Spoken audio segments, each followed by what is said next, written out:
Hey Ed and team, this is Robia Scott. I'm sending you the video you asked for with a little update on my progress. Let's see, I am 9 days in and I finished parts 1 and 2 of the modules.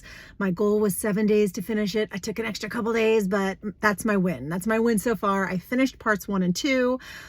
Super excited. I'm loving all the content. Ed, you're awesome. I knew you were from the first webinar. And I was right. I'm already right that you're as fabulous as I thought you were. Loving everything you're saying about mindsets. I'm actually going to incorporate some of that in my course. I'm going to revamp my course a little bit since I've been watching your modules. I've gotten some things to glean, so I'm going to revamp what I'm doing.